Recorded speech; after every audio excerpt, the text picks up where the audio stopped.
अस्सलाम वालेकुम वरहमतुल्लाह। आप सब लोग कैसे हैं? आज के लेक्चर में हम बात करेंगे central problems of an economy के बारे में। सेंट्रल प्रॉब्लम्स क्या होती हैं और सेंट्रल प्रॉब्लम्स कैसे अराइज होती हैं, इन सभी चीज़ों के बारे में आज के लेक्चर में हम बात करेंगे।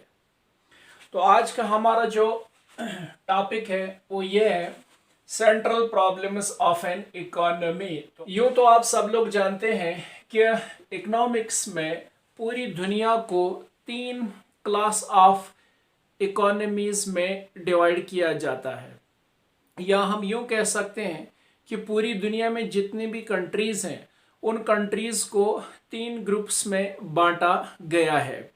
एक ग्रुप जिसको हम बोलते हैं एडवांस्ड नेशंस, एक जिसको हम बोलते हैं एडवांस्ड नेशंस, ठीक है। एडवांस्ड नेशंस को ही ऑब्लिक में डाल रहा हूं यहाँ पर, इनको डेवलप्ड नेशंस भी कहा जाता है। दूसरा ग्रुप जो है इनको कहा जाता है डेवलपिंग नेशंस, इनको कहा जाता है डेवलपिंग नेशंस। और फिर जो तीसरा ग्रुप है इनको बोला जाता है लीस्ट, ठीक है ना, least developed Nations, least developed Nations. एक और चीज यहां पर मैं आप लोगों को बता दूं, पूरी दुनिया के अंदर जो इकोनॉमिक सिस्टम्स हैं वो 3 हैं।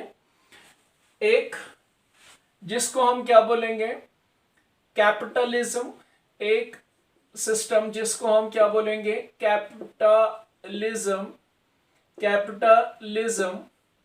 दूसरा जिसको हम बोलेंगे सोशलिज्म, सोशलिज्म। और तीसरा जिसको हम क्या बोलते हैं मिक्सड इकोनॉमी, जिसको हम बोलते हैं मिक्सड सिस्टम या मिक्सड इकोनॉमी भी हम कहते हैं। कहने का मतलब यह है इन सभी इकोनॉमीज में क्या होता है कि जो रिसोर्सेज होते हैं, ठीक है ना, जो रिसोर्सेज होते हैं वो रिसोर्सेज क्या होते हैं लिमिटेड होते हैं। यानी what category of the nation it is और what kind of the system is prevailing in any nation, all nations are having limited resources, ठीक। दूसरी बात, ये जो रिसोर्सेज लिमिटेड होते हैं ये यूनिवर्सली एप्लीकेबल है। यहां पर आप लिख सकते हो it is universally applicable, universally applicable. Universally applicable का मतलब ये हुआ दुनिया के किसी भी कोने में आप देख लीजिए, दुनिया के किसी भी कोने में रहने वाले इंसानों के पास अगर आप देखोगे तो उनके पास हमेशा लिमिटेड रिसोर्सेस होते हैं।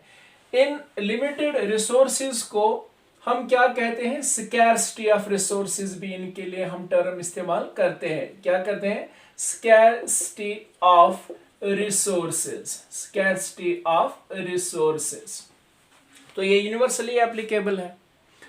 अब मसला ये है कि किसी भी इकोनॉमी को आप ले लीजिए, किसी भी सोसाइटी को आप ले लीजिए, तो उस सोसाइटी के लिए सबसे बड़ी प्रॉब्लम जो होती है, उनकी जो सेंट्रल प्रॉब्लम्स जो होती हैं वो because of in scarce of resources की वजह से ही होती है। क्योंकि वहाँ पे जो रिसोर्सेज होते हैं वो रिसोर्सेज क्या होते हैं लिमिटेड वर्जन में होते हैं, और फिर उन रिसोर्सेज का एक ऑल्टरनेटिव यूज भी होता है, ठीक है। यानी जो रिसोर्सेज किसी भी इकोनॉमी के अंदर होते हैं, किसी भी सोसाइटी के अंदर होते हैं, उनके एक ही इस्तेमाल नहीं होता है, बल्कि उन रिसोर्सेज को एक से कई तरीकों में या कई मानों में इस्तेमाल में लाया जा सकता है, या एक चीज के कई सारे इस्तेमाल किए जा सकते हैं। अगर आप एक एग्जाम्पल ले लें, अगर एक कंज्यूमर होगा और उस कंज्यूमर को जब आप देखोगे उसके पास लिमिटेड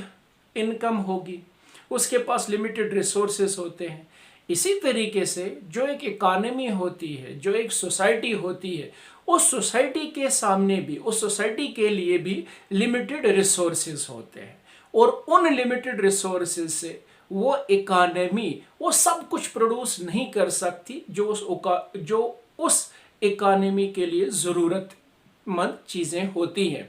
यानी कोई भी इकोनॉमी, कोई भी सोसाइटी वो सारी चीज़ें प्रोड्यूस नहीं कर सकती हैं जो उस इकोनॉमी को चाहिए। ठीक, क्योंकि उसका सबसे बड़ा रीज़न क्या है? Scarcity of resources. किसी भी इकोनॉमी के अंदर जो बेसिक इकोनॉमिक एक्टिविटीज़ होती हैं, जैसे प्रोडक्शन होता है, ठीक है ना, जैसे प्रोडक्शन होता है, जैसे डिस्ट्रीब्यूशन होता है, ठीक है ना, जैसे डिस्ट्रीब्यूशन होता है, जैसे कंजप्शन होता है, ठीक है, जैसे कंजप्शन होता है, जैसे एक्सचेंज होता है, एटसेट्रा एटसेट्रा।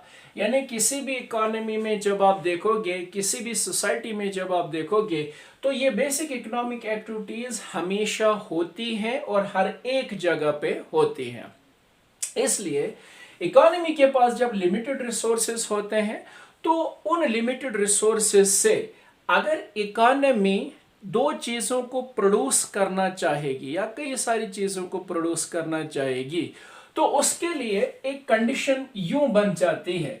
मानकर चलो कि अगर इकोनॉमी एक्स गुड प्रोड्यूस कर रही है और फिर वाई गुड प्रोड्यूस करेगी, यानी इकोनॉमी जो है वो साइमल्टेनियसली इन दो चीज़ों को प्रोड्यूस करने के बारे में सोच रही है। ठीक है, सपोज मैं यहां पे कर रहा हूं, तो अगर एक्स की क्वांटिटी को वो ज्यादा प्रोड्यूस करना चाहेगी अपने लिमिटेड रिसोर्सेज से, तो ये तभी मुमकिन है जब वो वाई की क्वांटिटी को थोड़ा कम प्रोड्यूस करेगा। यानी in order to produce more units of X या in order to produce more quantity of x, it is only possible when the economy will produce less of y।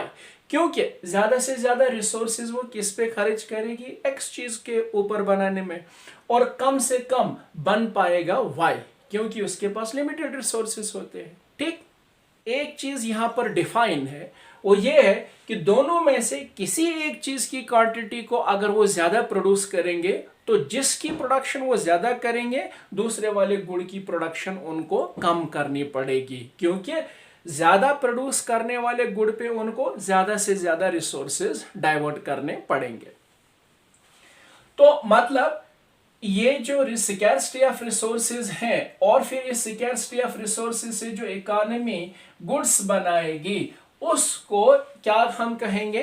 Problem of allocation of resources इसको face करनी पड़ती है। यानी ये जो society है, इनको क्या करनी पड़ेगी? Face problem of allocation of resources. Allocation, ठीक है ना, एलोकेशन ऑफ रिसोर्सेज, ठीक है ना। एलोकेशन का मतलब हुआ इस्तेमाल में लाना, रिसोर्सेज हुआ रिसोर्सेज को, यानी रिसोर्सेज को वो कैसे इस्तेमाल करें ताकि वो गुड एक्स और गुड वाई प्रोड्यूस कर सके। मैं सपोज बता रहा हूं, और फिर यहां पर उनको ये चॉइस करना पड़ेगा कि वो गुड एक्स को ज्यादा प्रोड्यूस करना चाहते हैं या गुड वाई को प्रोड्यूस ज्यादा करना चाहते हैं। मानकर चलो ये गुड एक्स जो है, मानकर चलो कि ये कंज्यूमर गुड्स है, मानकर चलो कि ये क्या है? Consumer goods. और गुड वाई जो है ये कैपिटल गुड्स है, ये कैपिटल गुड्स है। ठीक है, तो इकोनॉमी के पास लिमिटेड रिसोर्सेज हैं। ऐसा तो मुमकिन नहीं कि इकोनॉमी कैपिटल गुड्स भी बेशुमार प्रोड्यूस कर पाएगी और कंज्यूमर गुड्स भी बेइंतहा प्रोड्यूस कर पाएगी। ऐसा तो इकोनॉमी के लिए मुमकिन नहीं है। हाँ, इकोनॉमी के लिए लेकिन ये चीज जरूरी है कि उसे कंज्यूमर गुड्स की भी जरूरत पड़ेगी और कैपिटल गुड्स की भी जरूरत पड़ेगी। अब कंज्यूमर गुड्स में जैसे आप वीट को ले लीजिए, जैसे आप ब्रेड को ले लीजिए, जैसे आप राइस को ले लीजिए, ठीक है, जैसे आप मेज को ले लीजिए, ठीक है ना, एटसेट्रा एटसेट्रा, इनको हम कंज्यूमर गुड्स बोलते हैं।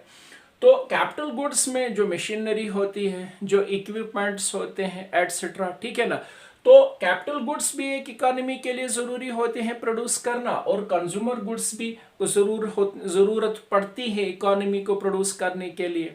तो इसलिए यहाँ पर ये प्रॉब्लम जो है इकोनॉमी को फेस करनी पड़ती है एक्चुअली एलोकेशन ऑफ रिसोर्सेज, यानी उसके पास जो लिमिटेड रिसोर्सेज हैं उन रिसोर्सेज को वो इन चीज़ों में से प्रोड्यूस करने के लिए किस पे ज़्यादा खर्च करेगी और किस पे कम खर्च करेगी। ठीक है, यानी इस स्कैर्सिटी ऑफ रिसोर्सेज की वजह से और फिर एलोकेशन ऑफ रिसोर्सेज की बिना पर जो प्रॉब्लम्स वहाँ एक इकोनॉमी के अंदर अराइज होती हैं उनको हम क्या बोलते हैं, उनको हम बोलते हैं सेंट्रल प्रॉब्लम्स। उनको हम क्या बोलते हैं, सेंट्रल प्रॉब्लम।